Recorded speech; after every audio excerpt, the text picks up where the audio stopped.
Revisionism, in reference to communism, is a distortion or deviation from the theoretical basis of Marxism-Leninism.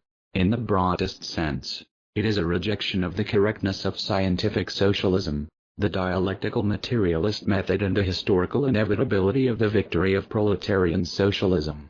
Revisionism undermines the struggle for socialism and, like a malignant tumor, spreads itself in order to preserve worldwide capitalism and the wage labor system. Revisionists seek to destroy the revolutionary spirit of Marxism and to undermine the faith of the working class in socialism. They oppose the historical necessity of a proletarian revolution and the dictatorship of the proletariat. They deny the directing role of the Marxist-Leninist Party. They reject the principles of proletarian internationalism and call for the abandonment of the basic Leninist principles of party building, and seek to transform the party from a revolutionary organization into a discussion club. Modern revisionism opposes Marxist-Leninist doctrine on all grounds. It rejects the necessity of revolution and asserts that capitalism can be reformed. This evolutionary approach legitimizes participatory democracy and class conciliation. Revisionists of these sorts claim that capitalism itself can erase class antagonisms. In short, revisionism is for the continuation of exploitation and parasitism.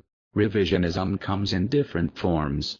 These include anarcho-Trotskyism, left communism, Titoism, dogmatico-revisionism, Euro-communism, Western Marxism, Council communism, and Maoism are just a few. These deviations from Marxism-Leninism vary in their specific theoretical perversions, but are ultimately connected by their practical failures that render them counter-revolutionary. Revisionists who veil their pro-capitalist agenda with Marxist slogans must be exposed and then smashed. The correct theory is inextricably linked with the victory of the proletariat over the bourgeoisie and in establishing the masses on the correct path towards socialism. Thus, the importance of theory is not in so much as it sounds good, or gives intellectual credibility to Marxism-Leninism, but that it is intended to lead towards one and only one conclusion: the establishment and victory of socialism.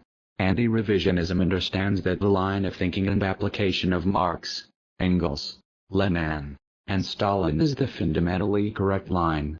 That does not mean, though, that it is rigid and inflexible. On the contrary, anti-revisionism is anything but dogmatic.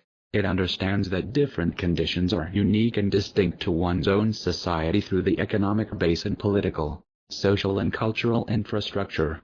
It does not hold that workers in Bolivia or any other country ought to mirror the revolutionary efforts of the Bolsheviks in Russia. Revisionism takes many shapes and forms.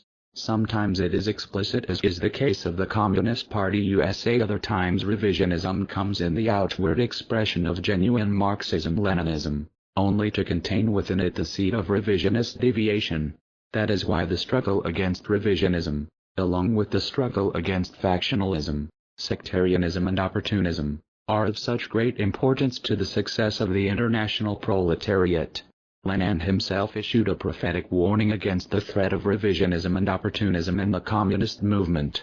His words today emphasize the need for the struggle against revisionist elements within the Marxist-Leninist movement and to condemn and expose those guilty of revisionism/opportunism. The defeat of imperialism, capitalism and revisionism are inevitable. For more information visit www.freemediaproductions.info.